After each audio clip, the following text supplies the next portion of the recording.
네, 안녕하세요. 건현입니다. 오늘도 녹화 방송을 시작을 해보도록 하겠습니다. 오늘 제가 영상을 제가 가끔 한 거를 좀 시간이 될 때나 뭐 잘 때 가끔 들을 때가 있는데 이 목소리가 항상 굉장히 멀리 음질이 안 좋게 들리더라고요. 그래서 오늘은 좀 울리는 한이 있더라도 최대한 크게 가까이에서 얘기를 해보도록 하겠습니다. 좀 괜찮은 유튜버가 되려고 하면 아직도 되기에는 먼 것 같습니다. 네.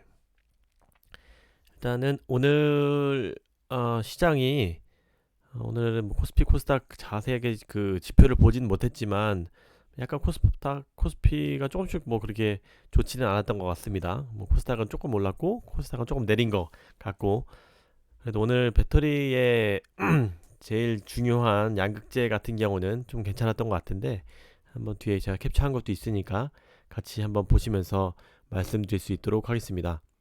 오늘은 좀 여러 가지 중요한 이벤트들을 사실 앞두고 있는 상황이어서 뭐 쉽게 예측할 수는 없지만 제 생각들을 좀 담담하게 풀어가 보겠습니다. 오늘의 소제목은 당신의 계좌는 안녕하신가요? 라는 주제로 뽑았어요.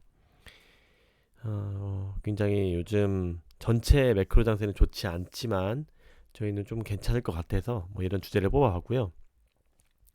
배터리 섹터의 환경 점검을 한번 해보려고 하고 있어요. 지금 마침 내일도 연휴고 하다 보니 이런 전체적인 또 환경 점검을 하면서 우리가 배터리 섹터를 계속 가져가는 게 맞는지, 리스크 요인 없는지 이런 것들을 한번 같이 한번 살펴볼 거고요. 셀 밸류 체인에 대해서 또 한 번 더 깊이 호재, 악재 이런 것들도 좀 구분을 해보는 시간을 가질 수 있을 것 같고, 종목 같은 경우는 뭐 여러 가지 소재들을 조금씩 다 터치를 하면서 생각 의식의 흐름대로 한번 말씀드려 볼 수 있도록 하겠습니다. 어, 오늘의 주가 같은 경우는, 요즘의 주가 같은 경우는 LG 엔솔 같은 경우는 굉장히 좋지 않죠. 이제 삼성 SDI 대비해서 PER이 굉장히 좋지 않다 보니 워낙 기대를 많이 받고 수주를 많이 하고 있지만, 그래도 고평가 밸류가 가장 표면적으로는 심하게 영향을 받고 있는 LG에너솔루션의 주가는 계속 사실은 상장 이후 조금차 내리막길이라고 볼 수 있을 것 같아요. 뭐 단기간에 그렇게 크게 상승할 수 있는 것 같지는 않고 계속 어느 정도 밴드를 두고 이렇게 왔다 갔다 하는 정도 수준이 될 것 같습니다. 솔루션 산소 NNF 같은 경우 좀 좋았죠 오늘. 포스코 케미칼 뭐 이런 것들은 좀 다 뭐 애매하고, 코스모 신세제가 조금 다시 그러고, 에코프로 같은 경우가 또 좋았습니다. 최근에 지주사 할인 이런 이슈도 문제가 있고 에코프로 BM이 굉장히 잘 나가고 있죠. 대장주가 제일 잘 나가고 있죠. 거의 뭐 30만 원대에서 52만 원대 한 뭐 거의 60% 이상씩 저점에서 급등을 했다고 볼 수 있는데, 상대적으로 에코프로 같은 경우는 뭐 화재랑 상관이 없었지만 지배구조랑 상관이 있긴 하지만 이 상대적으로 에코프로가 움직임이 예전만큼 에코프로 BM만큼 반등을 하지 못하고 있습니다. 이 얘기는 뭐 좀 더 반등할 여지가 있다고 보고 있습니다. 개인적으로 시간이 걸릴 수도 있겠지만, 그래서 뭐 오늘 좀 많이 좀 초반에 더 오르다가 뭐 4% 정도로 끝났습니다. 나노신소재 굉장히 잘 나왔죠. 대주전자재료가 사실 요즘에 주가가 많이 부진한데 이것도 어느 정도 시간이 지나면 좀 회복할 것으로 예상이 되고 있고, 첨보 같은 경우도 사실 좀 고점 대비해서 아직 좀 떨어져 있는 상황이다. 이 중국 리스크가 아직 완벽하게 해결되진 않았다. 장기적으로는 굉장히 경쟁력 있는 회사라고 제가 항상 그렇게 생각은 하고 있고요. 세로닉스 같은 경우도 LNF가 상단 밴드에 있음에도 불구하고 지주사 똑같이 에코프로 하고 같이 아직은 상단까지 많이 회복을 못했습니다. 이런 것들은 아마 뭐 큰 호재가 나오게 되면은 뭐 예를 들어서 LNF가 뭐 10% 15%씩 오르는 큰 호재가 발생했을 때 이쪽은 뭐 상한가 간다든지 뭐 이런 식으로의 시총이 워낙 작다 보니 이런 큰 호재가 나왔을 때 큰 움직임을 보이지 않을까 그렇게 생각을 하고 있습니다. LG화학도 그래도 꽤 많이 회복했고요. 삼성 SDI도 뭐 조금 60 한 3만 원대가 좀 벽인 것처럼 지금 왔다 갔다 하고 있고, SK이노베이션은 거의 뭐 최악의 터널을 아직 지내고 있지 못합니다. 상대적으로 어저께도 말씀드렸듯이 원통형 배터리를 가지고 있는 것도 아니고 이런 BEP를 맞추는데 시간이 좀 더 걸릴 거라는 그런 시장의 판단 속에서 뭐 아직 그 분할 이슈도 완벽하게 해결된 것이 아니기 때문에 주가는 상대적으로 좀 부진한 상태인데, 이제 또 좀 전에 현대차 호재가 있는데 이런 것들이 반영할지, 아니면 그 하방에 있는 에코프로비엠이 더 수혜를 볼지, 밸류체인의 수혜를 볼지, 한번 그것은 좀 지켜보면 좋을 것 같고요. SK이노베이션도 뭐 가격적인 매력인 부분은 분명히 있는 것 같습니다. 다만 이제 뭐 다른 소재도 그런 것들이 많기 때문에 한번 잘 판단을 해야 될 것 같아요. 자, 아직은 이노베이션 같은 경우는 좀 그렇게 많이 갖고 있지는 않은데, 물량을 이걸 확대해야 되는지 뭐 다른 것들을 확대해야 되는지 뭐 이런 것들을, 제가 현금 비중이 지금 많이 좀 낮아져 있는 상태이기 때문에 현금이 더 들어왔을 때 또 좀 고려를 해보려고 합니다. 다 먹을 수는 없어요. 어차피 모든 걸 다 완벽하게 다 먹을 수 없습니다. 또 이제 제가 매일 보는 LNF 시총 비교 보면은 거의 뭐 기가 막히게, 이때가 뭐 저점이었나요? 쫙 지금 뭐 올라가지고 11조, 12조까지 지금 많이 왔습니다. 물론 최고점까지는 아직 남아 있지만, 이게 무상증자, 유상증자를 하면 더 1조 6천억인가요? 뭐 6천억 정도면 뭐 13조까지도 금방 갈 흐름이고요. 그에 반해서 LNF는 아직은 조금, 오늘 많이 올랐지만 아직도 비중이 70% 정도 수준이다. 뭐 이런 부분은 참조적으로 아시면 좋을 것 같고, 결국은 다 같이 간다. 에코프로비엠이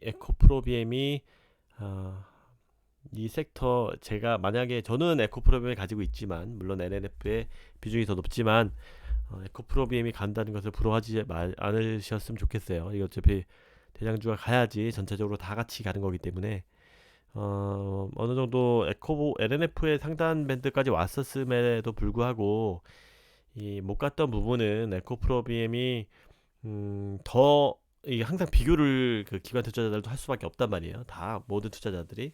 그러면 에코프로비엠이 가는 LNF 뭐 저평가된 걸 다 따라가기 때문에, LNF가 거의 주가가 거의 상단까지 다시 왔었음에도 불구하고 뚫지 못한 거는 분명히 저는 에코프로비엠의 영향도 있었다. 왜냐면 비교를 하게 되는데 그 시총이 그럼 거의 비슷해지는데, 이 80%까지 왔을 때 그럼 거의 90%까지 허용할 거냐, 이런 부분은 좀 쉽지 않다. 에코프로비엠이 상당히 같이 가져야 된다. 왜냐면 다 숫자 비교를 하면서, 시총 비교를 하면서 큰 손들은 다 움직이는 것이기 때문에 이런 부분은 다 꼭 에코프로비엠이 같이 가져야 된다. 뭐 어느 한쪽만 간다고 이렇게 뭐 일희일비 하시는 분들이 많아서 제가 그건 짤막하게 말씀을 드렸습니다.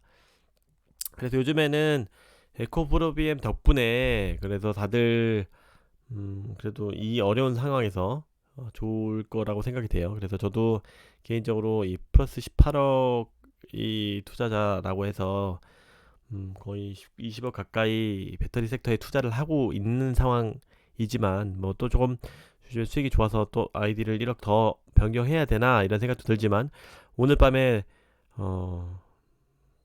파월의 입에 따라서 FOMC 회의가 하니까 0.5bp를 올릴 것으로 예상이 되지만, 전 괜찮게 나올 것이라고 예상이 되지만, 이런 것들은 아직 불확실성이 있기 때문에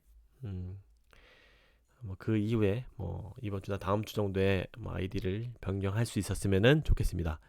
그리고 제가 이게 문득 보니까 LNF 에코프로그램 검색할 때 유튜브에서 수많은 영상들이 나와요. 차트, 뭐 완전히 말도 안 되는 인수설, 뭐 테슬라가 인수한다, 테슬라가 방문했다. 저는 막 차트, 이 사람들을 올리는 사람들, 이런 정체가 뭔지, 이런 뭐 구독자 뭐 조회수 늘리기인 건지 본업으로 하시는 분들이겠죠. 아무래도 저는 뭐 직업이 있습니다. 따로 제가 뭐 20억이나 투자를 하고 있는데, 여기 유튜브를 통해서 이 몇 명 되지도 않는 구독자분들, 감사하지만 그런 목적으로 하는 건 아닙니다. 물론 보람을 위해서 하는 겁니다.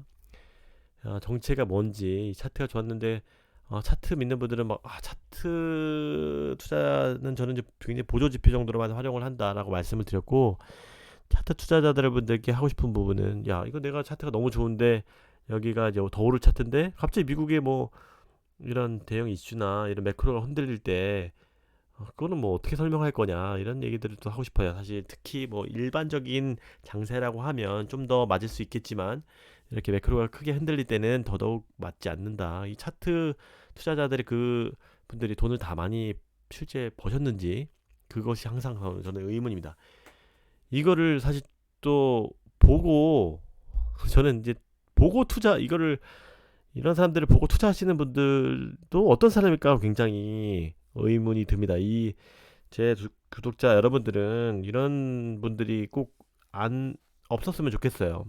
또 어르신 분들이 많이 그러실 것이라고 생각이 되는데 진짜 이런 제가 검색해 보면 혹시 제가 올린 것들이 몇 번째 있나 이런 것들을 보고 싶어서 한번 해봤는데 굉장히 막 뭐랄까 좀 보기 부끄러운 것들이 생각보다 많다. 이제 실제 이런 분들이 실제 자기 투자를 하고 이런 걸 매수하라고 하시는 건지 권유를 하시는 건지 진짜 의문입니다. 그리고 제일 중요한 수익을 내고 있는 사람일지 이런 것들에 대해서 강하게 의문을 제기하는 바입니다. 뭐 제가 이 일을 제기해도 뭐 달라질 건 없지만 다 각자 이게 지금 수익을 내고 있는지 그 사람의 계좌를 한번 열어보고 싶습니다. 그냥 뭐 전업으로 유튜브 하시는 분들이면은 모르겠지만 아무튼 도대체 이해가 안 된다. 그래서 뭐 다 각자 자기 법의 계산법에 의해서 목표 주가 예측하고 이런 것들이 너무 싫다. 개인적인 이거는 목표 주가라는 것은 주변 환경이 매너리스트들 당연히 목표 주가를 주변 환경이 동일할 때나 가능한 것이기 때문에 뭐 내기는 내죠. 다만 뭐 60만 원, 뭐 에코프로비엠 60만 원 간다, 뭐 이런 것들을 내기는 내는데 사실 저는 이런 주변 환경 속에서 매크로가 이렇게 크게 변할 때는 그것이 의미가 있는 것이 아니다. 그래서 개인적으로는 특정 시나리오를 생각하고 있고 그것들이 달성이 되면 뭐 1차적으로 뭐 30% 뺀다든지 뭐 이런 식으로 목표가는 개인적으로 생각을 하고 있지는 않지만 당연히 뭐 저는 예전에 베코 프로그램이 굉장히 많이 오를 거라고 아직도 생각하고 있어요. 그래서 이렇게 쭉 가져가고 있는 것이지만 목표가는 크게 의미가 없다. 어느 뭐 테슬라에 납품을 한다 뭐 이런 거라든지 뭐 합자 기사가 나온다 뭐 이런 거라든지 아니면 어, 뭐죠 그 싱글 레이어 뭐 양극재라든가 뭐 이런 것들에 대한 기술도가 뭐 97%까지 가면 이제 끝났다고 생각해서 판다 뭐 이런 구체적인 OEM과의 계획한다라든가 이런 시나리오에 따른 매도가 맞다고 생각하는 그런 스타일입니다. 이건 개인적인 차이이기 때문에 뭐 이렇게 목표가를 제시한다고 뭐 이렇게 뭐 비난하는 것은 아니고요. 제 개인적으로는 그렇다라고 해서 특히 이렇게 매크로가 있을 때는 예를 들어서 지금 코스닥이 반토막 났어요. 그러면 그 목표 주가를 달성하려면 거의 뭐 두세 배의 그 어려움이 있기 때문에 그것이 과연 맞는지 한번 보면 좋을 것 같아요. 그래서 그런 생각을 갖고 있다라는 부분을 말씀드리고 그리고 다시 한번 1년, 3년 수익률을 한번 곱씹어 보자. 위에 말씀드린 그런 유튜브들을 보고 투자하시는 분들이 과연 수익률이 좋았는지 한두 분은 좋을 수 있죠. 다 계좌에 수익을 못 내신 분들은 다 이유가 있다 말고 하루아침에 습관이 생기는 것은 아니니 긍정적으로 긍정적이 아니죠. 이렇게 기업을 잘 분석을 하시고 그 회사에 동업하는 느낌으로 면밀하게 보셔야 된다. 그런 부분이 한번 뭐 잔소리처럼 얘기합니다. 그 이유는 여러분들이 이 작은 숫자 구독자 미천한 사람의 이야기일 수도 있지만 제 개인적으로도 그런 분들을 올바른 방향으로 갈 수 있게끔 이끌어 드리는 게 뭐 저는 그런 부분을 여실히 느꼈거든요. 주변에서도 그렇고 제가 이런 거 하도 잔소리를 많이 했었죠. 그렇게 하면 절대 돈 못 번다는 것을 다시 한번 강조를 드리고 싶습니다. 그리고 참고로 이 채널이 뭐 이렇게 댓글들도 많이 남겨주시고 정보들도 많이 공유 주시고 뭔가 배터리 정보에 장이 되었으면 하는 개인적인 느낌이 있습니다. 그리고 항상 체크를 해야 되는 섹터의 리스크들을 한번 보겠습니다. 현재 매크로 상황은 이 세계적인 매크로 상황은 지금 오늘 FOMC 회의도 있고 이 부분이 사실 제일 불확실성입니다. 오늘도 뭐 0.5를 올린다는 그런 게 가장 이렇게 오를 것 같아요. 그래서 제 개인적으로는 이렇게 이 정도 올라고 어느 정도 시장이 선 반영했으니 나스닥도 오를 것이라고 생각이 되는데 이건 뭐 좀 지켜봐야 되겠죠. 근데 이 현재 환경을 보면 나스닥도 연중 최저 수준이고 테슬라도 $900입니다. 에코비도 다 뭐 전기차 대장주기 때문에 다 테슬라는 신경 쓰셔야 돼요. 그래서 더 되게 어느 정도 저가 밴드에 있다. 코스피도 최저 수준이고 환율도 최고 수준이고 모든 매크로가 안 좋은 상황이다. 이에 반해 배터리는 특히 양극 섹터는 1년치 최고 상황이다. 이거 굉장히 좋은 거죠. 왜냐면 이런 것들이 상대적으로 낮기 때문에 이런 것들은 어느 정도 바닥이 부근이라고 생각을 하면 이런 것들이 올라갈 때 배터리 섹터 이만큼 있는데 예를 들어서 이만큼 하단에서 20% 오르면 배터리는 적어도 뭐 15% 이상씩 오를 거 아니에요. 적어도 전체적으로 이 시장들이 전체가 좋아지면 다 좋아지는데 이미 어느 정도 양극재 섹터 같은 경우는 좋기 때문에 굉장히 혼자만 이거는 그런 분들 순환매가 그러면 올 수도 있지 않냐, 이미 오른 거니까 다른 데로 갈 수 있지 않냐라고 하는 것들은 그런 뭐 있잖아, 내수 종목이라든가 리오프닝이라든가 이렇게 어느 정도 상단 꼭지가 정해져 있는 기업들 간의 순환 매지 이런 배터리 섹터 같이 성장주인 실적이 찍히는 성장주에는 적용되지 않는다라는 것은 참조로 알아두시면 좋을 것 같아요. 제 개인적인 생각입니다. 그래서 혼자만 지금 좋은 상태고 이런 환경 같은 경우는 안 좋기 때문에 환경이 개선되면 좀 더 그래도 안정적인 상황이다 주가가, 이런 부분은 참조로 두시면 될 것 같고요. 당연히 근데 뭐 지금 막 갑자기 0.75 BP 올려가지고 뭐 전체적으로 꼬꾸라지면은 그것도 사실 뭐 상단에서 어느 정도 내려오겠죠. 확률적으로 얘기하는 겁니다. 다 투자는 다 확률입니다. 확률. 네, 그런 부분은 사실 뭐 전문가도 예측하기가 쉽지 않은 부분이기 때문에 다 확률에 의지를 하셔야 되는 거고, 이에 반해서 배터리 악재들 같은 경우에 좀 리스트업을 해보면 이거 개인적으로는 악재들이 이제 어저께도 한번 말씀드렸지만 악재들이 많이 해소되어 있고 굉장히 환경이 안정적인 상태다라는 그 부분을 제가 강조를 드리려고 해요. 어저께도 얘기한 것들이 포함되어 있는데 좀 정리를 해봤어요. 그래도 저도 항상 이렇게 많은 금액을 투자를 하고 있는 상황에서 이게 뭔가 악재가 없을까? 악재가 없을까? 어떤 것들이 불안 요소일까? 이런 것들을 항상 그 리스트업을 하고 점검한다고 했죠. 이런 것도 안 하면 제 돈 그 금방 삽시간에 날아갑니다. 어느 순간에 하다가 그냥 근본적인 원인을 찾지 못하면은 다 날아가는 겁니다. 그렇기 때문에 항상 이 부분은 주시하면서 점검을 하는데, 중국 코로나 셧다운도 어느 정도 개선의 여지가 지금 개선이 되고 있는 상태고, 차량용 반도체도 어느 정도 바닥에서 이제 제가 말씀드렸지만 2분기, 3분기, 4분기 더 최악으로 가기에는 쉽지 않다. 코로나 이슈도 물론 고질적인 지금 차량용 반도체 칩이 전기차에서 많이 더 쓰다 보니까 부족한 거는 뭐 사실이긴 하지만 이런 부분이 코로나 때문에 셧다운되는 거는 많이 완화가 됐기 때문에 이런 부분도 어느 정도 바닥을 치고 올라가지 않았냐, 화재 같은 경우도 좀 많이 괜찮아지지 않았냐, 기술적인 그런 안정성인 EMS 시스템에서 BMS 시스템에서 어느 정도 케어하는 부분도 더 업그레이드 됐었고, 그리고 중국 LFP 같은 이슈도 지금 CATL이 좀 흔들리고 있는 움직임이 있고, 리치만간 쪽에서 잘 지금 대응하고 있는 하이만간 LOL이죠. 그런 부분도 좀 예전 대비해서는 많이 이런 가격 차이도 줄어들고 리스크가 좀 시장에서 파악하는 거는 좀 완화된 분위기 아니냐. 그리고 BBB 법안 같은 경우도 지금 아직은 통과 안 됐음에도 불구하고 이 주가죠. 그다음에 원자재 급등 이슈 같은 경우도 지금 좀 많이 낮았죠.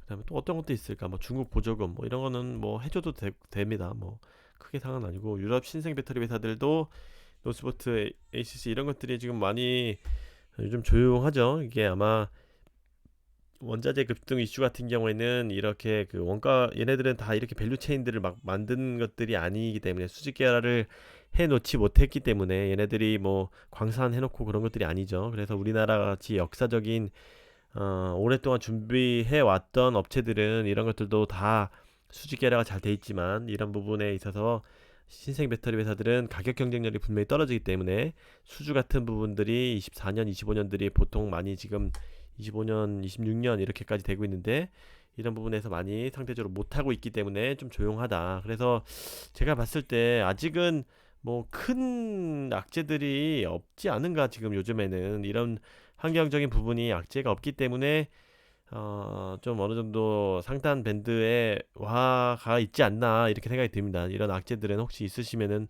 좀 댓글 주시고 하면 제가 좀 더 공부해보고 저도 좀 더 생각을 해보려고 합니다. 오늘 좀 급히 작성을 했지만.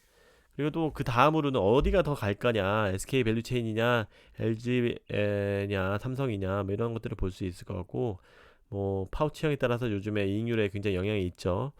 상대적으로 그 파우치형을 주로 하고 있는 SK가 좀 요즘에 별로고, 그 밸류체인도 이 셋업체가 어 이익률이 별로면 그 밑에 쪽도 어떻게 보면 더 그렇게 될 수밖에 없어요. 소지업체도 얘네들이 5% 지금 밖에 안 남기는데, 야 니네 10%나 먹어? 말도 안 돼. 이거, 야 우리도 이거밖에 안 먹으니까 너네도 이렇게 까, 이렇게 구조가 될 수밖에 없어요. 그래서 테슬라 밸류체인이, 테슬라가 원통형으로 굉장히 잘 주죠. 원통형의 마진을 잘 주니 예를 들어 15% 가져가면은 이 소지업체도 뭐 또 10% 붙일 수 있고, 이런 선순환 구조가 있다. 그래서 결국은 OEM이 잘 나가야 된다라는 부분을 말씀드릴 수 있을 것 같고, 원통형이 지금 제일 잘 나가죠. 그래서 원통형을 하고 있는 LG엔솔하고 삼성 SDI가 실적들이 지금 계속 더 좋고, 소재 업체들도 그 밸류 체인을 가지고 있는 소재 업체들이 이익률이 좋을 수밖에 없다. 이런 부분은 당분간은 계속 그렇게 원형 쪽이 잘 나가고 있어서 이런 부분에 이익률을 보실 때 자기가 어느 밸류 체인을 가지고 있는지 이런 부분도 참조해 주시면 좋을 것 같고요. 참고적으로 지금 또 오늘 장 마감 이후에 좀 더 확실하게 나왔는데, 뒤에 먼저 드릴까요? 여기 나왔네요. 현대차가 차세대 배터리가 SK하고 LG가 양분을 했다. 제가 어저께 또 말씀드렸죠. 사이가 요즘에 LG보다는 SK가 좋다라고 말씀을 드렸고, 뭐 그 연장선인 거죠. 주요한 것들은 거의 다 LG 말고 SK 가져갔다고 보시면 될 것 같아요. 여기 보면은 SK5는 연내 출시 예정인 중형 전기 세단 아이오닉 6 배터리 물량을 나눠 갖고 셋이 나눠 갖고 CATL LG하고 나눠 갖고, 공개되지 않은 대형 SUV 아이오닉 7 물량을 단독 수주했다는 점을 감안하면 아이오닉 시리즈를 삭스리했던 모양새이다. 그리고 또한 여기서 보실 게, SK온이 하이니켈 3원계 배터리를 공급할 것으로 예상되는데 양극재 니켈 함량을 90%까지 끌어올린 9만번 배터리도 이게 SK 에코프로비엠이죠. 그래서 이 호재성 기사 때문인지 시외도 1.5%인가 3%인가 몰랐던 것 같아요. 예, 에코프로비엠이. 그래서 뭐 여기 중요한 것들은 없고,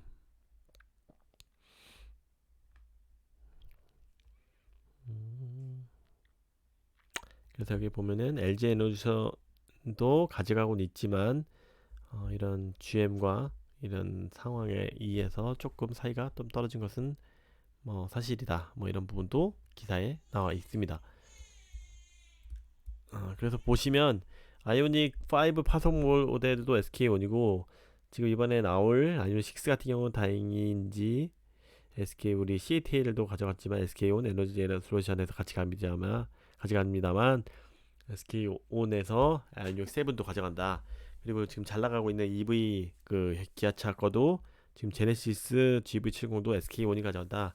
그래서 뭐 잘 상대적으로 안 나가는 코나 일렉트릭 이런 것들은 뭐 LG에서 가져가지만 주로는 SK이닉에서 같이 간다. 이런 부분은 SK 이노베이션 밸류체인에서 있어서 호재라고 볼 수가 있을 것 같아요. 지금 이익률에서 좀 떨어진다고 말씀드렸지만, 파우치에 떨어진다고 말씀드렸지만, 이런 것들이 추가되면은 뭐 지금 이한나 연구원이 또 에코프로비엠의 주가 리포트에도 나왔죠. 이런 SK 이노베이션이 만약에 추가 수주가 된다고 하면 에코프로비엠의 물량 계획 지금 55만 톤이 5년 기준으로 55만 톤으로 돼 있는데, 이런 것들이 더 상향될 수 있다.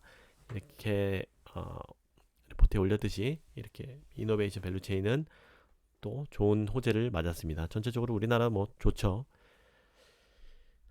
그래서 최종 수주 OEM 업체에 따라서 영향을 받을 것이다. 그래서 장기적인 신규 모객 OEM이 OEM들 최종적으로 어떤 배터리 회사들을 셀들이 그 모셔오느냐에 따라서 이런 밸류 체인도 굉장히 중요하다라는 부분을 말씀드릴 수 있을 것 같습니다. 음, 그래서 그리고 보통 이 부분까지 말씀드릴지 모르겠지만 제가 기다리고 있는 것은 뭐 LNF나 에코프로비엠의 실적이 나왔지만 실적 전후로 변동성이 있는 것을 알고 있죠. 당연히 뭐 실적 발표하고 나서 좀 오르고 나서 또 어느 정도 또 떨어질 수도 있단 말이에요. 그 부분을 알고 있지만 제가 기다리고 있는 것은 뭐 5% 정도 뭐 이런 상승을 원하는 것이 아니고 이런 퀀텀 점프 정도의 호재성과 이런 것들을 기대를 하고 있는 상황이기 때문에 뭐 오르고 내리고 그렇게 뭐 10%, 20%씩 이렇게 급락하고 그러지 않으면 그 뭐 문제가 있다는 거니까 펀더멘탈에 아니면 매크로적인 부분에 있어서 그랬으면은 제가 실적 같은 것 때문에 뭐 오르고 내리고 변동성이 있다는 것을 알고 있지만 그런 정도의 상승을 원하는 것이 아니기 때문에 팔지 않는다. 계속 이렇게 이 부분은 참조를 하시면 좋을 것 같아요. 제가 뭐 정확하게 저점을 맞출 수 있고 상단을 저점으로 상단을 정확하게 맞출 수 있는 것이 아니기 때문에 이런 호재가 나오면 일부러 덜어낼 것이다. 그런 부분은 미리 다시 한번 말씀드립니다. 그래서 이제 배터리 섹터 내에서도 물론 에코 프로그램이 다 이끌어주고 있긴 하겠지만 뭐 차별화가 있을 수 있다. 하이니켈 기술력 이런 하이니켈 기술력이 있는 부분에 있어서 뭐 나노신 소재나 에코프로비엠, LNF 이런 첨보 이런 기술력이 있는 회사에 좀 더 집중을 하고 있다. 왜냐면 숫자에 찍히고 미래 비전이 좀 더 확실해야지 이런 것들이 지금 주가가 더 많이 가는 양극화 현상이 계속 더 도드라질 것이기 때문에 그런 부분은 좀 더 투자하실 때 이 우리 회사가 세계적인 경쟁력을 가지고 있는 뭐 세 번째 업체인지 네 번째 업체인지 이런 것도 한번 보시고 가치는 어느 정도 올라가죠. 이런 1위 업체들이 50% 올라가면 2, 3위 업체, 뭐 꼴찌 업체도 상위 업체가 올라가면은 결국은 나중에 뭐 하다가 늦더라도 30% 정도 올라가요. 그러지만 저는 최대 수익률을 추구하는 것이기 때문에 제가 뭐 이것도 먹고 동시에 다 먹을 수 없고 분산한다고 해도 어느 정도 한계가 있기 때문에 수익액 극대화 측면에서는 다 먹을 수는 없다. 그래서 저는 이제 기술력 부분이나 이런 숫자가 찍히는 회사에 좀 더 집중을 하고 있다라는 부분은 뭐 참조적으로 말씀드릴 수 있고 그래서 제가 또 에코프로메하고 LNF 그다음 뭐 이런 나노 신소재 이런 첨보 이런 기업들을 아무래도 계속 더 중요시하게 말씀을 드릴 수 있는 것 같아요. 제가 다른 소재 업체들도 당연히 가지고 있겠죠. 이거는 좀 더 이익분해해서 제가 가져와 가지고 어느 정도 상단 밴드에서 LNF도 예를 들어 뭐 상단 밴드에서 좀 팔아가지고 현금을 마련한 것들을 여기는 진짜 너무 지금 다른 소재 같은 경우는 뭐 너무 떨어졌어. 이거는 더 이상 더 떨어질 수 없어라는 그런 판단하에서 조금씩 다 들어간 것들도 있고 하지만 근본적인 비중은 이런 기술력 있는 높은 회사에 가져가는 게 맞다라고 생각이 듭니다. 어느 정도 저점이 되면은 매수를 해야 되는 상황이기도 하지만 뭐 첨보 같은 경우가 계속 그래 왔었죠. 지금 상대적으로 물론 네 그런 부분은 참고로 제가 뭐 주저리주리 한번 얘기해봤습니다. 네 혹시 이 정도로 오늘 또 길어져가지고 이제 주말이니까 좀 더 긴 영상도 이제 좀 보실 수 있을 것 같아서 좀 더 길게 한번 해봤고요. 좀 잔소리 같은 것도 좀 해봤지만 결국은 항상 한번 되돌아서 생각해 보시면 좋을 것 같아요. 내가 그 어떤 길을 걸어왔는지 이런 투자자로서 장기적인 로 봤을 때 수익을 낼 수 있는 모델에 투자를 하고 있는지 뚝심 있는 투자를 하고 있는지 이 기업을 진짜 잘 알고 있는지 이런 부분을 한번 보시면 좋을 것 같아요. 저는 사실 이런 종목 얘기보다는 어느 정도 제가 셀렉한 종목들에 대해서는 다들 아실 테니까 이런 부분보다는 이런 마인드셋이나 이런 투자자의 자세가 안 되어 있으면 절대 수익을 낼 수 없다는 부분을 제가 맨날 강조해도 이 부분은 지나침이 없지 않을까라고 생각을 하면서 이만 마무리하도록 하겠습니다. 오늘 마무리 그 FOMC가 잘 끝나고 다음 주도 또 다시 더 좋은 이런 환경 속에서 잘 매크로도 뭐 가만히만 있어주나 뭐 조금